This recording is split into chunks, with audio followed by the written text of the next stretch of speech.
So these are all the issues that I got in October. And October was kind of a good month for Batman. But before we get to that, I just wanted to show off that I also got Static Shadows of Dakota. I got this back in September actually. But this was the only thing I got in September, so I didn't really feel like this warranted a whole video on its own. And I haven't read this one yet. Actually, I'm starting off this haul with some series I haven't read yet, just because I've been reading other series I wanted to talk about on the channel before I move on from them. But something else I got was Ultimate Spider-Man. This was on sale for $8 actually is what I got it for. So I couldn't really ignore it because that was a good deal, and it's a good way for me to see if I would like this universe or not. Because I am actually currently reading Ultimate Spider-Man. You can see the omnibus right there, but I'm almost done with that. And then, as I said, that this was a good month for Batman releases. This was one of them, Batman The Long Halloween. I heard this is a really good story. It's a thick, compact, but I haven't read it yet because I talked about this before on the channel, but with Batman, since I'm reading the comics for the first time, I'm trying to read Batman in a somewhat chronological order. And there's a series I wanted to read. Well, two series I wanted to read before this one. But now let's get on to the main thing. Because, like I said before, I've just recently got into comics. And I just found a comic shop around my place recently. But first, let's talk about the dollar store. Because I got these all from the Dollar Tree. So you got Dawn of DC Titans, Superman Rebirth. All these are issue ones. The new 52, The Flash. This one's actually called Batman the Dark Knight. And then Dawn of DC Green Arrow. I just haven't opened these yet because I'm not too sure if I should or not. I'm not sure if any of these are rare finds. So that's why I just haven't opened them yet. I'll probably look later.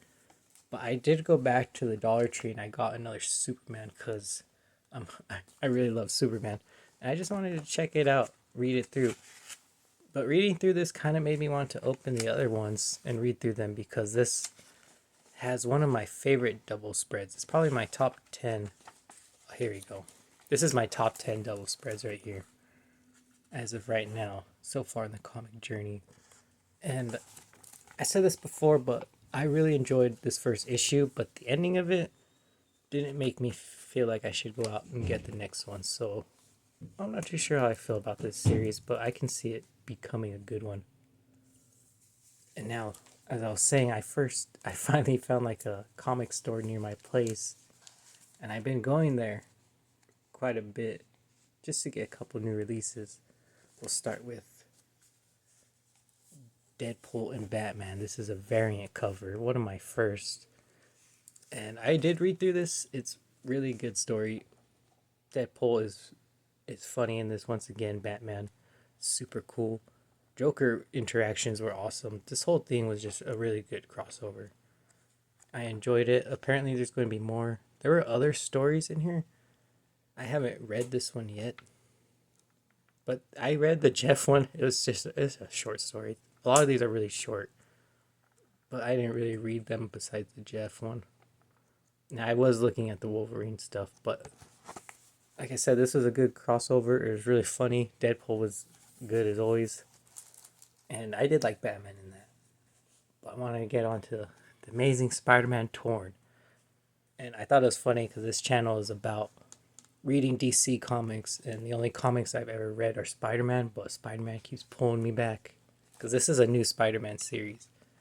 And since I know a lot about the character, what I really liked about this series is that it introduces a brand new villain, and I'm really excited to see how that's going to turn out. I don't want to show what the villain looks like because it shows you what they transform into, and I want to keep that secret for you guys that haven't read it yet. I also got Spider-Man 94. Of course, I did watch the animated series, and this issue right here, this is a variant cover. But I've heard people say that this series wasn't good, but I really enjoyed this. I really enjoyed everything that's been happening. This issue and the second one just turned everything up. The story's really good. This says Moreland is coming after this Peter, and I can't believe people have said that this story wasn't that great because we got confirmation that this Peter Parker is a totem spider. It's pretty big news. Explains a lot about him. But I'm really looking forward to the third issue because this issue ended with a really good cliffhanger, and Aunt May dropped a crazy line in the end. And I finally found DCKO. I've been visiting the comic shop every so often to look for this, and I couldn't find it. I thought it was gone, but here it is. I finally have it. I didn't get the mystery bag one. It's okay, but I just really wanted to read this. I haven't read it yet. I kept it in this because it's still sealed. That's how much I don't know, man. I just haven't opened it yet. I will eventually, but for now, I just want to keep it sealed like that. But this was another big Batman release, Absolute Batman Annual 2025. It says #1. I'm not sure if there'll be another one next year, but man, I gotta say, this was an amazing issue. I did a review on it too on the channel if you want to see my full thoughts on it, but I really did like it. This is another variant cover, my third. I like getting the variant covers, but when I saw this in the shop, I just had to get this cover instead because this is him in the Batmobile. But this is an amazing prequel. It's really good. It makes me want to... I haven't read my hardcover yet of Absolute Batman, so this makes me really excited to start that pretty soon. But like I said, I haven't read some of these comics because I still want to do reviews of other things I read before I move on. But anyways, this is like a small haul for October. It's mostly singles because, like I said, I discovered the comic book shop, and these singles are only $5, so it's not too bad. Except for I found out that annuals or one shots, they're $7 because they're one shots. They're a little bit longer than your typical comic, which is $5. So yeah, that's something I learned. But anyways, thank you guys so much for watching. I hope you all enjoyed, and I'll see you whenever the next haul is. Later.